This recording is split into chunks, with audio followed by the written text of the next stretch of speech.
A Roman army on the march in the 2nd century BC required an endless line of wooden carts and oxen trailing behind to survive.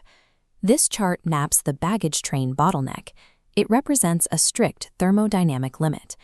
Draft animals require massive caloric input to pull heavy loads, and past a certain threshold, adding more oxen to a supply train consumes more food than the animals can physically haul.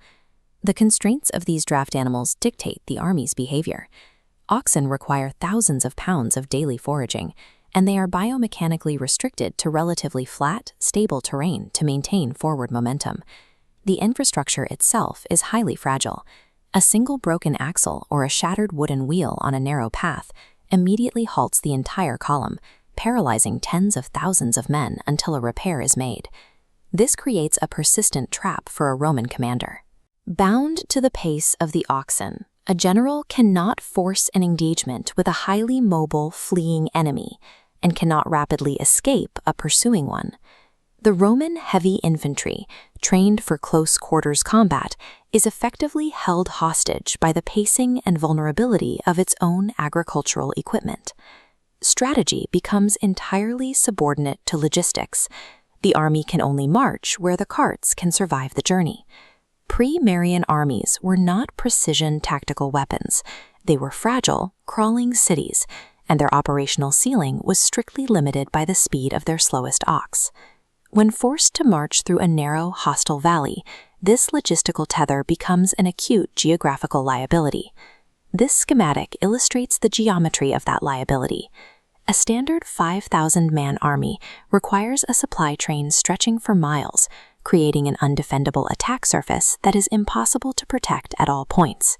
Highly mobile enemy forces exploit this geometric flaw. They launch targeted raids to bleed the Roman column, deliberately avoiding any direct engagement with the armored heavy infantry at the front. In the late 2nd century BC, Rome faced an existential threat from Germanic tribes, specifically the Cimbri and Teutones. These were physically larger, highly aggressive adversaries who excelled at chaotic, overwhelming assaults. These tribal forces dictated the terms of every engagement. They bypassed the Roman shields and swords entirely, focusing their aggression on the unprotected wooden carts and civilian teamsters in the rear. If the carts are plundered or burned, the Roman operational integrity collapses immediately. Without the grain reserves, an army of 5,000 men will begin starving in a matter of days. Historical narratives frequently attribute Roman military success solely to their rigid tactical formations and disciplined swordplay. But Roman tactical superiority was mathematically useless if an adversary could simply starve them out by destroying their supply line. On the Roman parade grounds, the military machine consisted of raw human capital and strict discipline. Gaius Marius viewed this machine with the cold, pragmatic eye of an efficiency expert. He was less interested in the glory of combat than the mechanics of force projection. Reviewing the repeated disasters against the Germanic tribes, Marius diagnosed the Roman military's failing variable. The centralized point of failure was the baggage train. His solution was radical and entirely counterintuitive. To eliminate the bottleneck, he ordered the total eradication of the baggage carts. He initiated a complete supply chain inversion. This meant taking the logistical infrastructure of the entire army and shifting the physical weight directly onto the shoulders of the individual soldier. The reforms met immediate resistance. Executing this plan required pushing the human body far past its traditional limits of endurance and pain. Marius recognized that the human body, not the ox, was the most efficient, all-terrain engine available for transporting military infrastructure across a hostile continent. Stripped of romanticism, the life of a Marian legionary was defined by worn hands, dull iron, heavy wool, and coarse leather. The soldiers were assigned a new title, Muli Mariani, or Marius's Mules. This name reflected their new functional status as the army's primary pack animals. This diagram breaks down the new payload. It begins with the base survival gear, a bronze cooking pot, and 15 days' worth of hard grain rations, attached to a wooden carrying pole known as a furca. Next comes the engineering payload. Every soldier was issued a heavy pickaxe, a turf cutter, and a wicker basket for moving earth.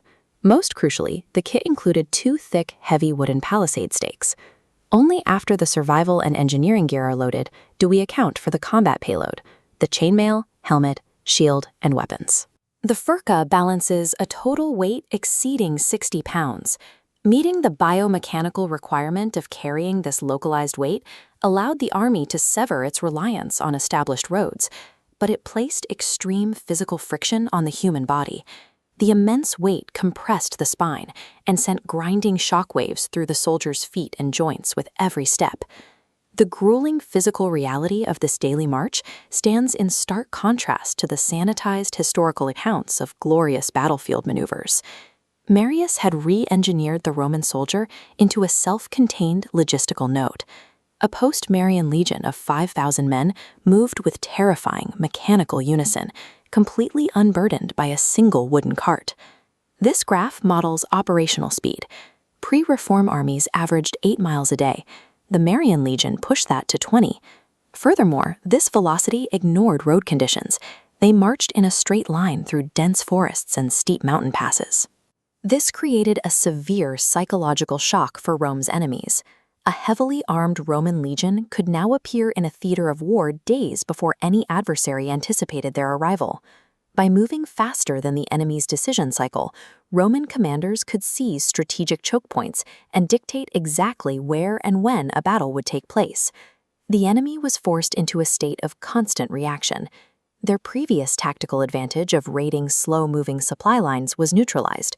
Strategic velocity, rather than swordplay, became the primary mechanism for controlling the theater of war. At the end of a grueling 20-mile march, the legion halts. They are standing in an empty, vulnerable field as dusk approaches. The transition from marching to engineering is immediate and violent. Packs are dropped, heavy pickaxes deployed, and deep trenches aggressively carved into the earth.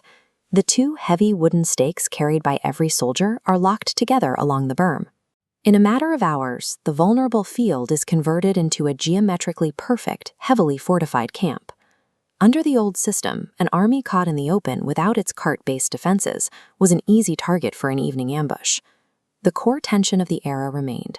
The Romans were fighting physically larger, vastly more numerous foes who possessed raw, individual combat superiority. By forcing the enemy to attack uphill against an instant wooden fortification, the Romans mathematically neutralized those physical advantages. The combination of extreme mobility to choose the battlefield and the engineering capacity to instantly fortify it created an unsolvable geometric problem for Rome's adversaries. The total conquest of the Mediterranean was ultimately a product of the ruthless, engineered endurance of the human spine.